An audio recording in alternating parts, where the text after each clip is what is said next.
मैं भी ये कहूँगा, कुछ तो लिखो अपने सामने जिसको देख कर के आप प्रभावित हों। कुछ तो ऐसा होना चाहिए कि जिससे आपको अच्छा लगे।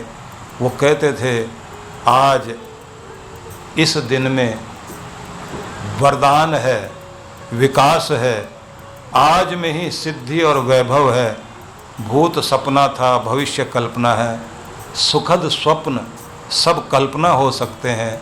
आज के दिन को आशामय बनाओ, आज के दिन में विश्वास जगाओ, आज के क्षण का उपयोग करो, तुम्हारा जीवन महान हो सकता है। वेदों को पढ़ें तो वहाँ क्या लिखा है? माँ श्व उपासित, कल की उपासना मत करो, आज में जी। अद्य जीवानी माँ श्व, आज में जी, कल में मत जी। आज को संभाल, कल अपने आप संभलेगा।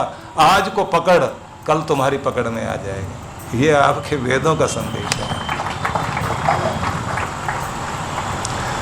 इसलिए मैं ये निवेदन करना चाहता हूँ कि शुरुआत कहाँ से करोगे? हर दिन की ज़िंदगी शुरुआत वहाँ से होगी जहाँ से हर रोज़ आप आँख खोलते हैं। और जैसे आप आँख खोलें तो वहीं से आपको ये सब विचार करना चाहिए। और ध्यान रखिए कि आपको सुबह सुबह ये भी सोचना है, भगवान मुझे इस लायक बना, हाथ फैलाने वाला ना बना। मुझे इस लायक बना, आखिर तक पांव चलते रहें। मुझे इस योग्य बना, कंधे जिम्मेदारियों का बोझ उठाते रहें। मुझे इस योग्य बना, अपनी उलझनों को सुलझाने की बुद्धि मुझ में हमेशा बनी रहे। मुझे इस लायक बना, मेरा हृदय प्रेम से भरपूर रहे। मुझे इस लायक बना कि मेरी वाणी पर तेरा नाम हर समय चलता रहे। तुझे भूलूं नहीं और तू भी अपने बच्चे को न भूल। इन प्रार्थनाओं से शुरुआत कर। कहते हैं कि किसी महान पुरुष के साथ बैठने के बाद उसका जो ओरा, उसका जो आभा मंडल होता है, वो आपकी ज़िंदगी में एक नया परिवर्तन लाता है। धार्मिक मनोरंजन तो एक अलग चीज़ है, गा लिया बजा लिया, नाच कूद के घर चले गए। जिंदगी नाचने लग जाए, एक एक क्षण आनंद उत्सव बन जाए। प्रदर्शन नहीं, आत्मदर्शन जहां से मिलता है, बस समझ लेना चाहिए हम सही जगह आ गए। और फिर कुछ भी करें, उस जगह को छोड़ो नहीं, पकड़ो और लगातार जिंदगी में उन शब्दों को अमृत समझकर घोलते चले जाओ। आपका जीवन धन्य हो जाए। बहुत आवश्यकता है इस बात की। बाकी रही बात दुनिया की, तो लोग कहते हैं ना कि कौन देता है उम्र भर का सहारा। लोग तो जनांजे में भी कंधे बदलते हैं। मतलब किसी को अगर अर्थियां लेकर भी चलें,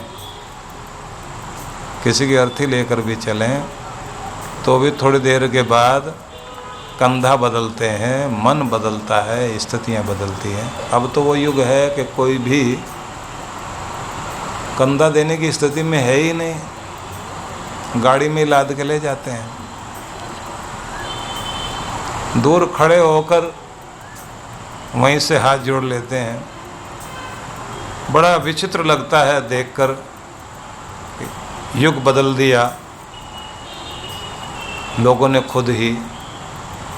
सतयुग में और कलयुग में कोई अंतर नहीं है, आदमी की विचारधारा में ही अंतर आया, इसलिए कलयुग कलयुग हो गया है, सतयुग सतयुग हो गया है। विचारधारा बदले तो सतयुग आने में देर नहीं लगती। जिनके घरों में अच्छे विचार रोज चल रहे हैं, उनके घर में आज भी सतयुग है, सारे इकट्ठे बैठ के खाते हैं। बाकी तो दुनिया धोखे दे रही है। एक आदमी थे हमारे जैसे कवि हैं ना, हमारे भाटी जी, तो ये वैसे हास्य कवि हैं, लेकिन ये भावनात्मक कवि भी हैं। मुझे तो बाद में पता लगा ये हास्य कवि हैं। और हास्य कवि जब कोई बात करते हैं तो उनका ढंग अलग ही होता है। एक सज्जन बोले, मैं हमेशा मैंने हमेशा जिंदगी में धोखे ही खाए हैं। मैंने हमेशा जिंदगी में धोखे ही खाए हैं। अंगूर, आम, सेब, चीकू, चेरी, धोखे ही खाए हैं। आप भी धोखे ही खाना है। तो इन लोगों का जो अंदाज होता है ना कहने का, वो बहुत अलग तरह का होता है।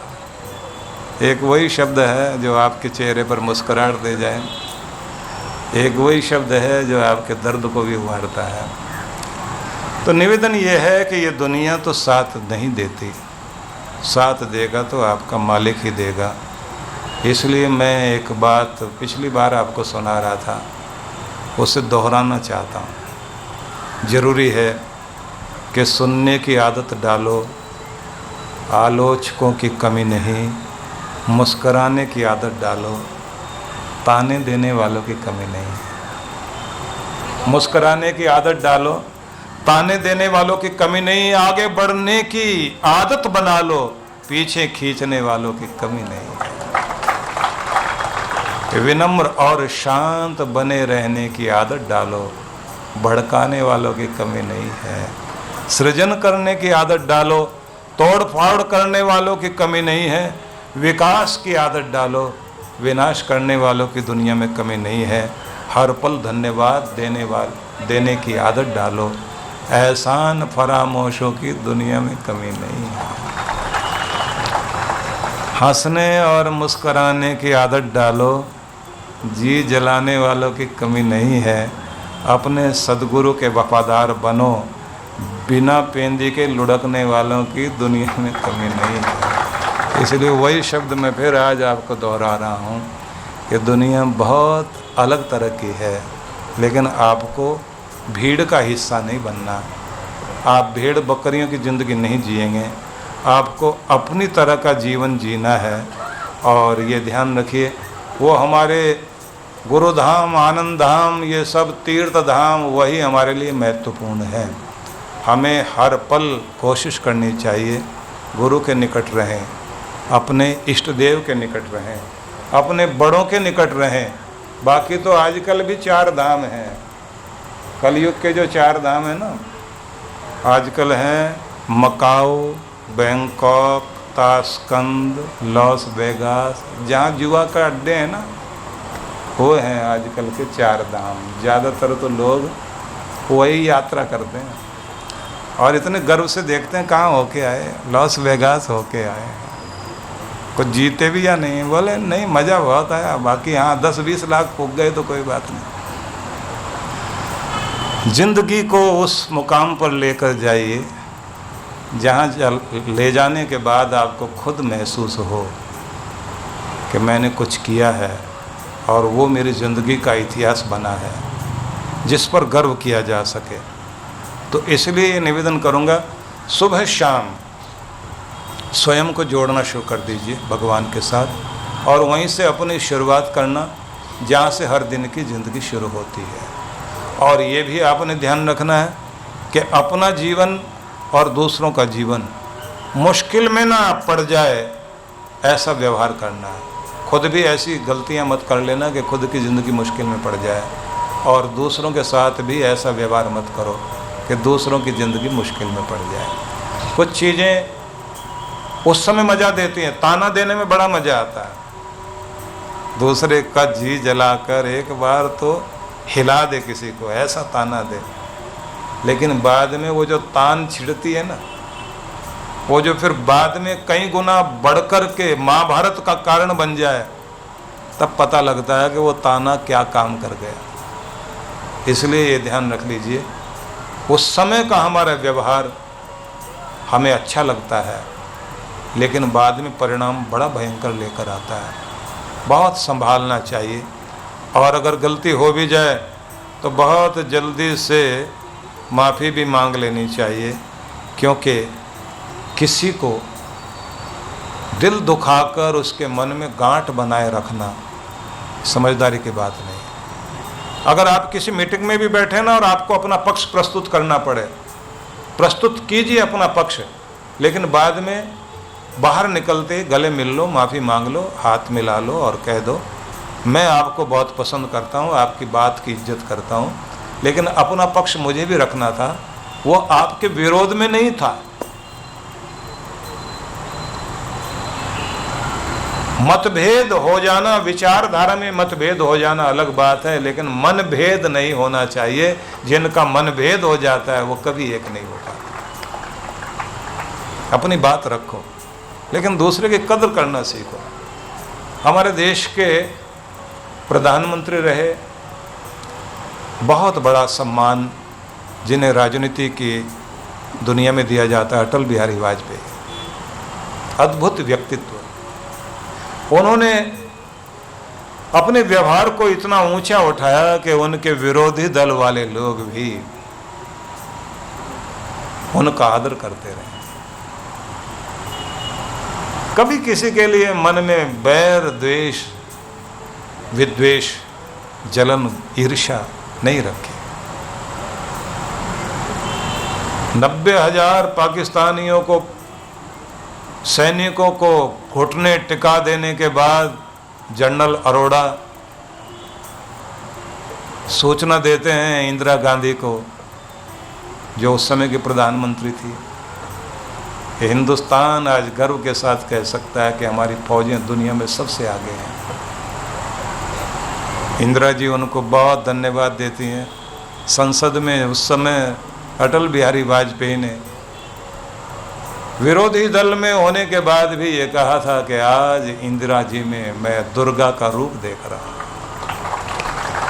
ये सम्मान कर पाना, विरोधी दल का मतलब ये हर समय विरोध करना।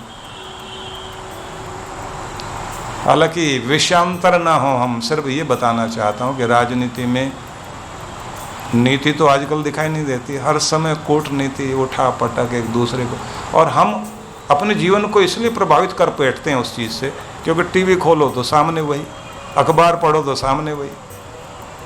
लेकिन कुछ न कुछ सिद्धांत जिंदगी के हम रखें, विवाद न बढ़ने दें, समस्याएं न बढ़ने दें, और बड़ी चीज़ गलत फहमियाँ न पनपने दें। गलत फहमियाँ जब पनप जाती हैं तबाह हो जाते हैं रिश्ते।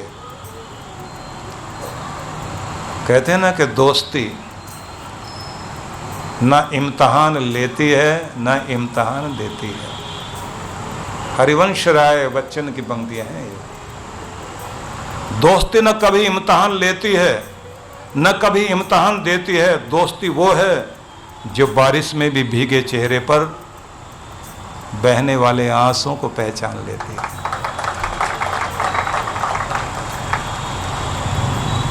बारिश से चेहरा भीगा हुआ हो लेकिन आंख से निकले हुए आंसुओं को भी सिर्फ दोस्ती पहचानती है कि ये पानी है और ये मेरे मित्र के आंसू हैं।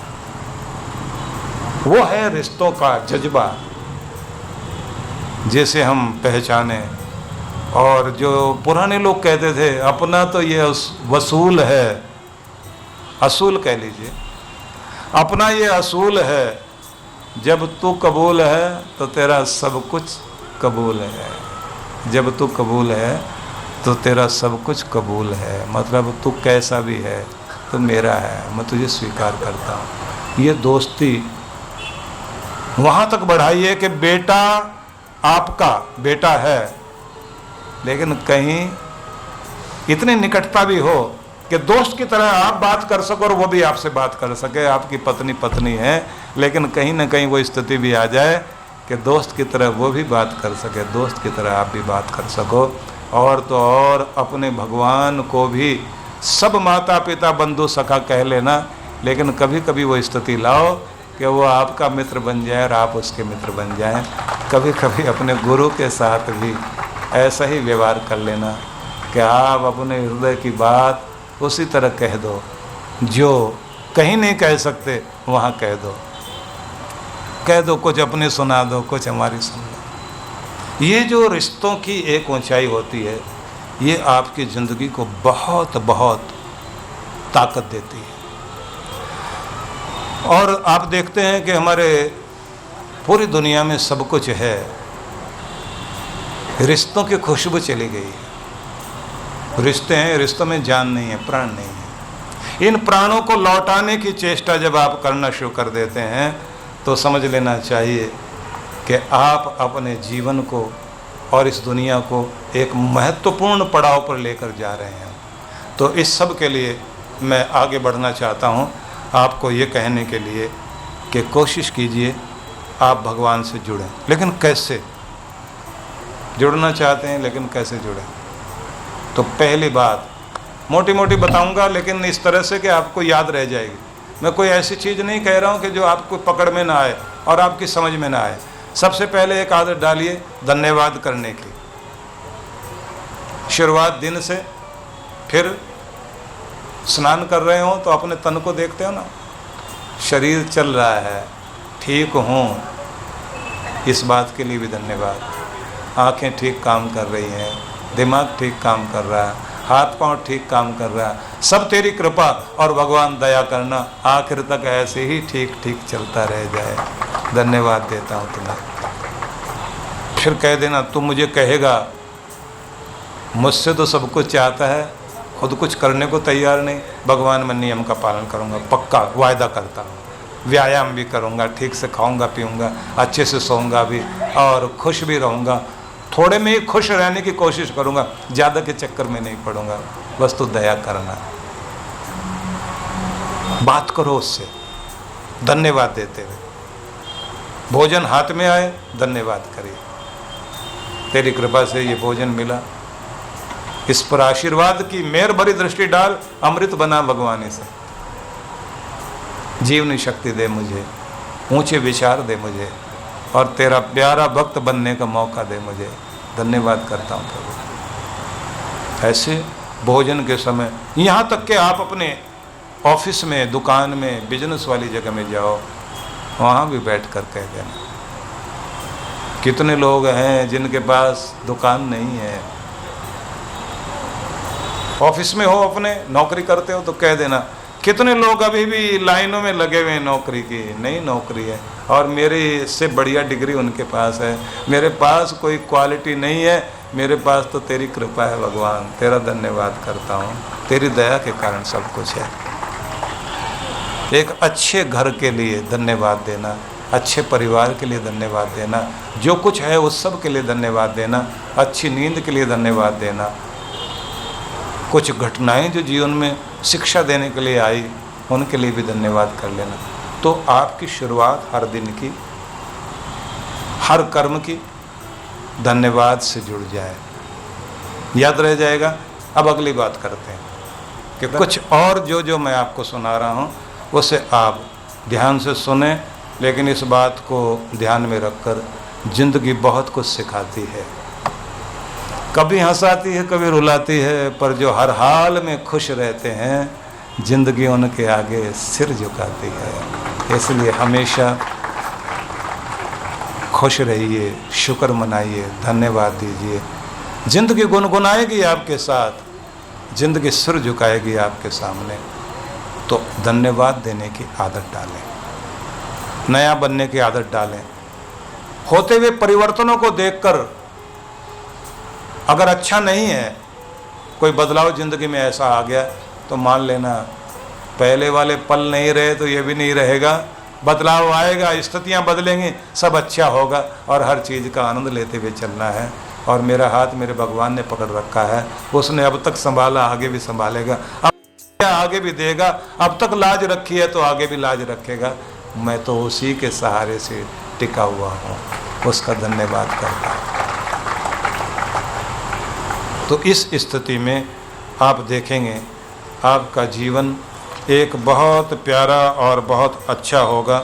लेकिन एक बात ज़रूर ध्यान रख लीजिए, जैसे हम लोग कहते हैं कि आत्मदर्शन को महत्व दें, प्रदर्शन को नहीं।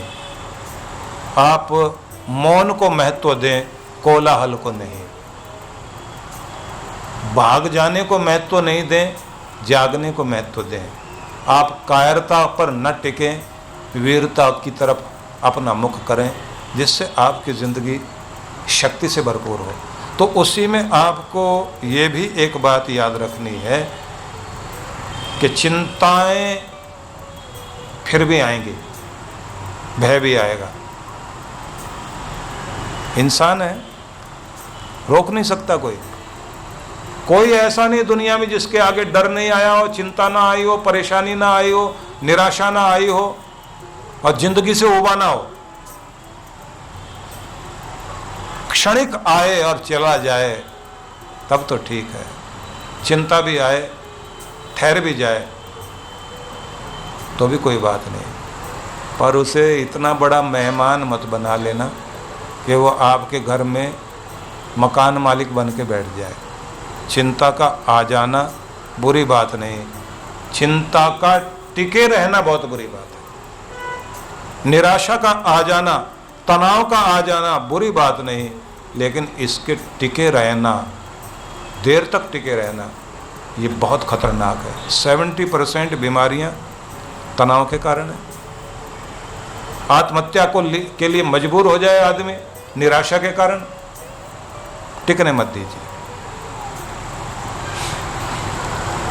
भगवान के नाम का सहारा बहुत बड़ा काम करता है। एक उदाहरण दिया करते हैं आजकल मनोवैज्ञानिक लोग कि आपके हाथ में 3-4 सेब किसी एक थैले में डाल के पकड़ा दिए जाए। आप कहेंगे उस व्यक्ति से, या कोई आपको पकड़ाए और कहे कितनी देर इसे उठा सकते हो, तो आप कहेंगे जिंदगी भर। ये कोई वेट है क्या?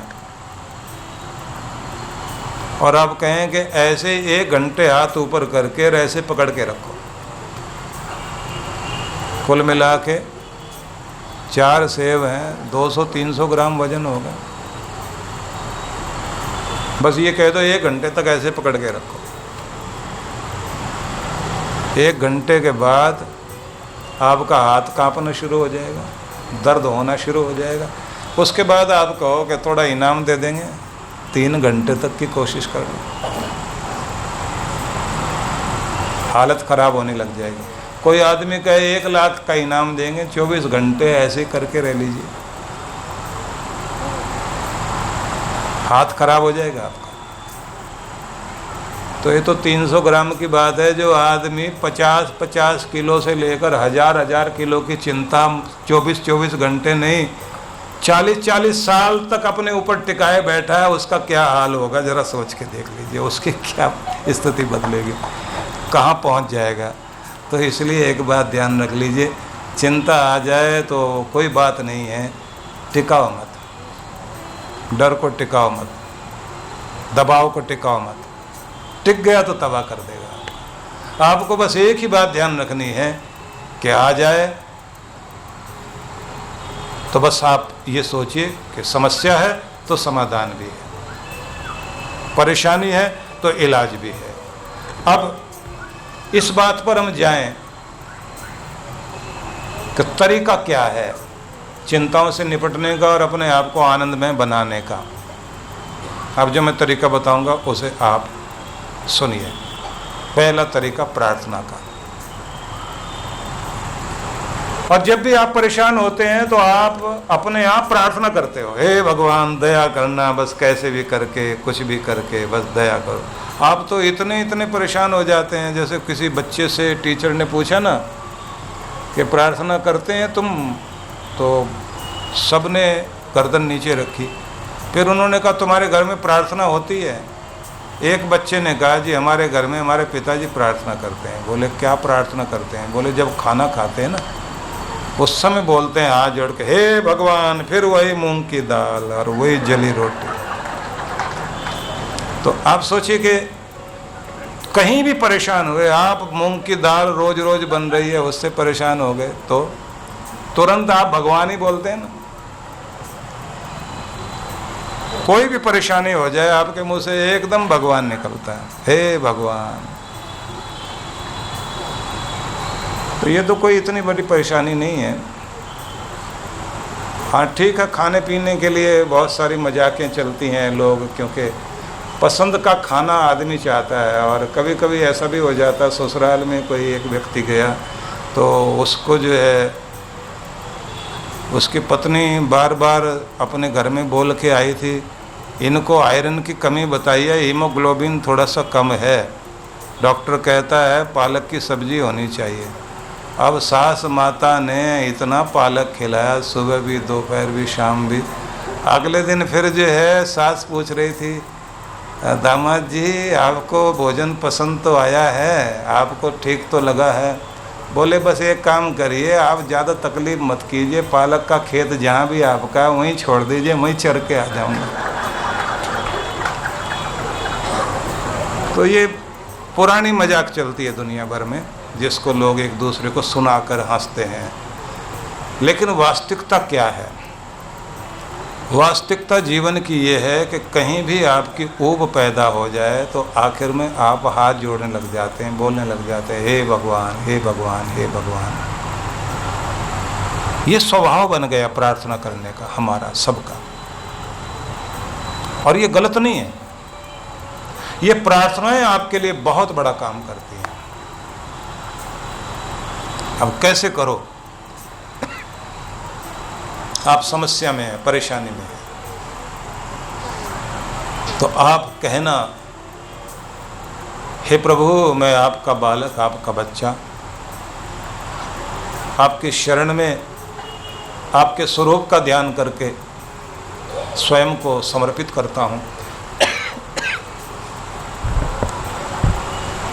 जिस शक्ति से आपने इस दुनिया को बनाया, हर समस्या का समाधान किया, मैं उस शक्ति को याद करता हूँ, और इस शक्ति को याद करते हुए आपसे प्रार्थना करता हूँ, ये सारी शक्तियाँ आपने मुझ में भी दी हैं।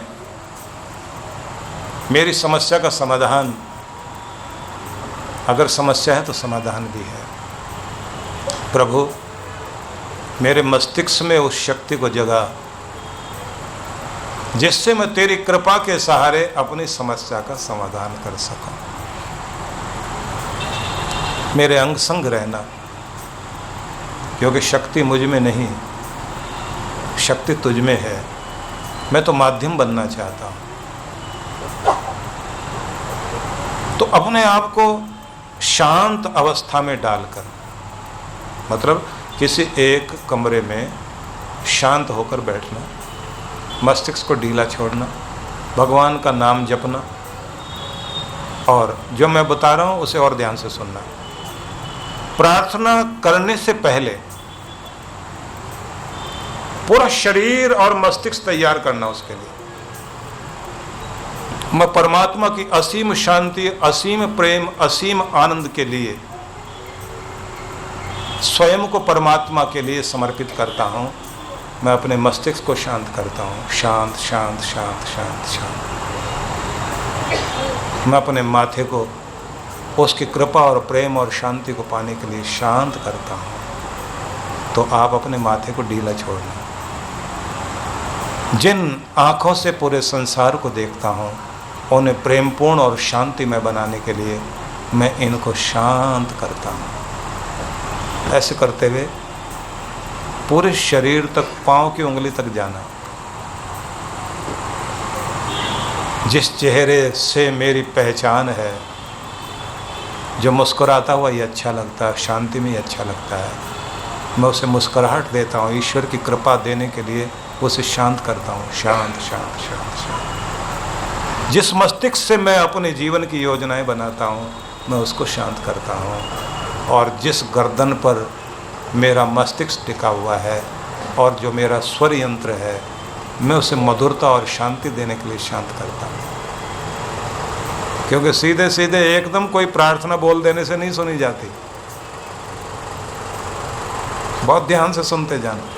मैं अपने स्वर यंत्र को और अपने गले को, अपने कंठ को शांत करता हूँ, अपने प्रभु से जोड़ता हूँ। जिन कंधों पर मैं जिंदगी का बोझ और दायित्व संभालता हूँ, उन कंधों को शक्ति से युक्त और स्वस्थ करने के लिए मैं परमात्मा की असीम अनुकंपा को याद करता हूँ और इन्हें शांत करता हूँ। जिन भुजाओं के सहारे दुनिया के कर्म करता हूँ और जिनके द्वारा जिंदगी जीता हूँ, इन्हें शांत कर दे। ऐसे करते करते पूरे शरीर को शांत करिए।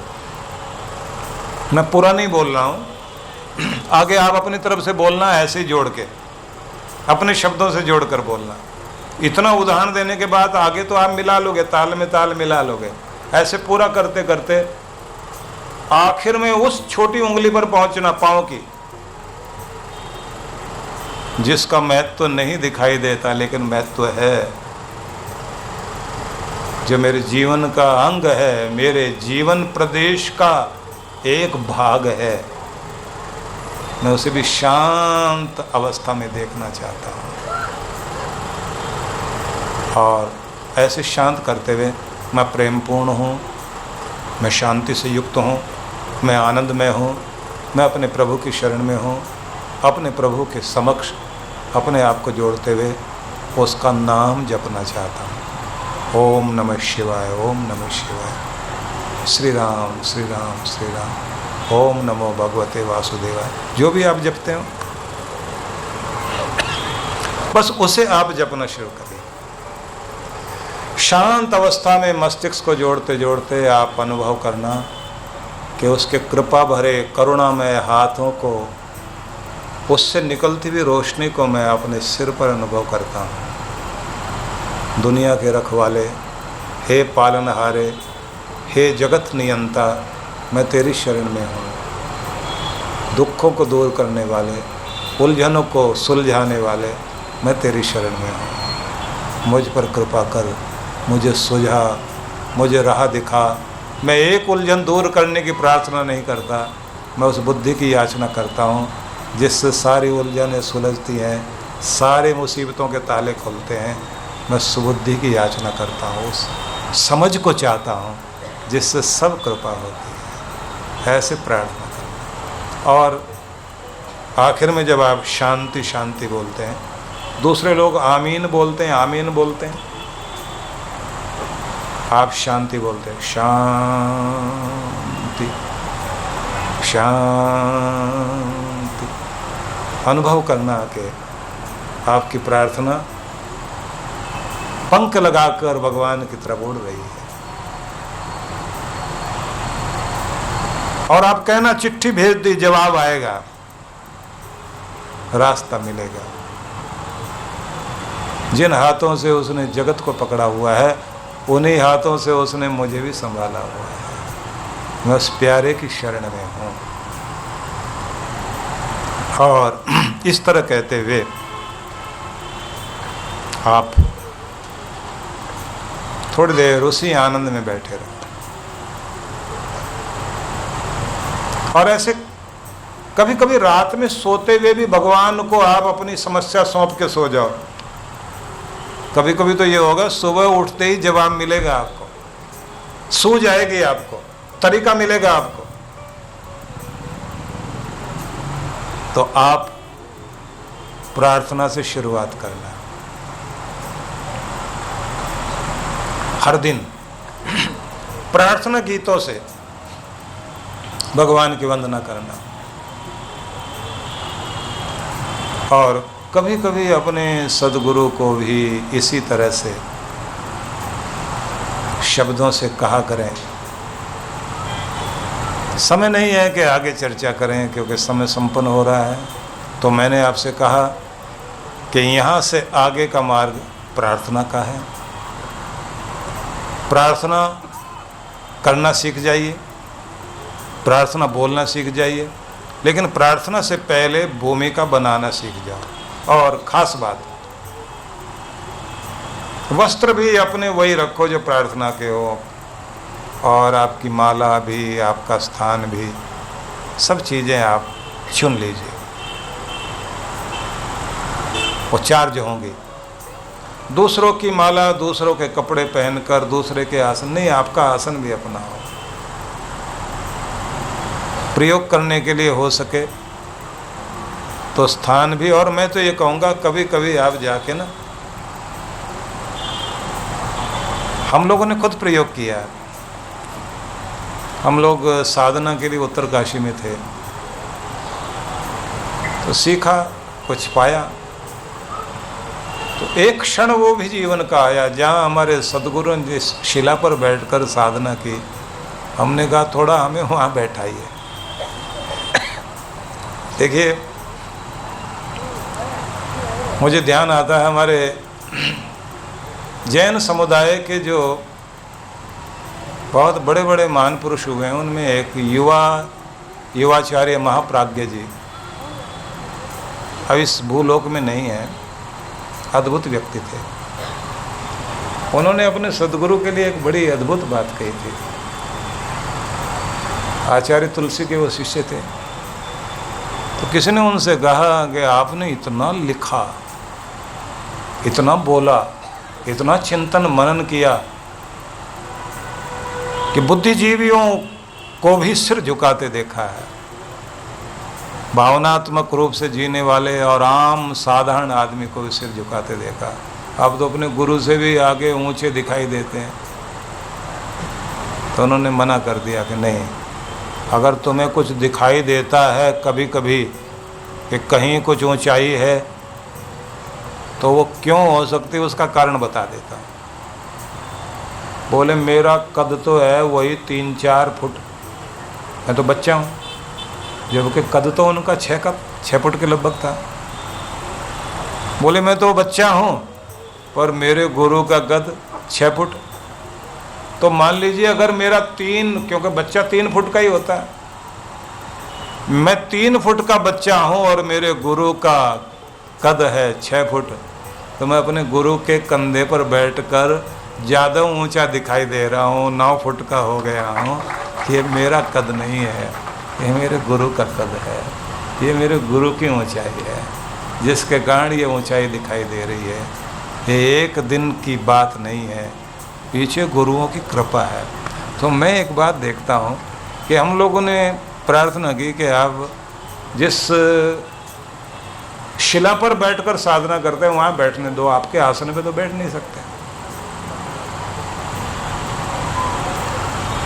उन्होंने मना कर दिया। बोले अगर मैं कहूँ ना इस पर बैठ के साधना की है, तुम इसको पूजना शुरू कर दोगे। उन्होंने कभी अपना चित्र नहीं लेने दिया, निशानी भी नहीं दी। बाद में जो हमें मिल पाया हम लोग लेकर आए, संभाल के रखा हुआ। किसी एक अंग्रेज से उनका एक चित्र मिला था हमको, क्योंकि वो रेखा चित्र बनाते थे, तो वही अपने पास है। वो जमा पूंजी की तरह रखा हुआ है। मैं कभी प्रदर्शन भी नहीं करता क्योंकि आदेश नहीं था। फिर भी जब हमने जिद की, बच्चे जिद कर लेते हैं, तो उन्होंने कहा अच्छा जाओ उस शिला पर बैठो। और सच में थोड़ी देर बाद ही जो बात वहाँ बन गई वो दूसरी जगह नहीं बनी। तो जहाँ बैठकर कोई महान पुरुष साधना करता है वो तो अद्भुत होता ही है। आप भी कहीं बैठकर साधना करें, लगातार जाप करें, वो स्थान भी चार्ज हो जाता है और वो भी चमत्कार करने लग जाता है। इसलिए एक ही जगह बैठो और लगातार पुकारो, कृपा होगी, जरूर होगी। तो कैसे और किस तरह, अब ये चर्चा करनी बाकी है। तो आज की चर्चा को तो यहाँ रोकना पड़ेगा। और मैं यहाँ थोड़ा अलग अंदाज से इसलिए बोल रहा हूँ क्योंकि बेंगलोर का भी इतिहास बनना चाहिए जो यहाँ बोला जा रहा है, उसे इसके बाद में पूरी दुनिया भर के लोग सुनेंगे जब वो टीवी पर प्रसारित होगा। तो इसलिए मैं ये नहीं समझ रहा कि यहाँ छोटा सा पंडाल है, हालांकि यहाँ के हिसाब से बड़ा है और यहाँ के हिसाब से आपकी संख्या भी काफ़ी अच्छी है, बहुत अच्छी संख्या है आपकी। लेकिन मैं चाहता हूँ आप जितने भी हैं, जैसे सुबह मैंने कहा था, सिलेक्टेड लोग हैं, अद्भुत लोग हैं, वो चुने हुए लोग हैं जिन्हें परमात्मा ने अपने लिए चुना है। तो ऐसे प्यारे लोगों के बीच में मैं कह रहा हूँ, तो मैं चाहूँगा कि ये प्रसारण पूरी दुनिया में जाए और आगे इसका इतिहास बने। तो आप सबको बहुत बहुत शुभकामनाएं देता हूँ।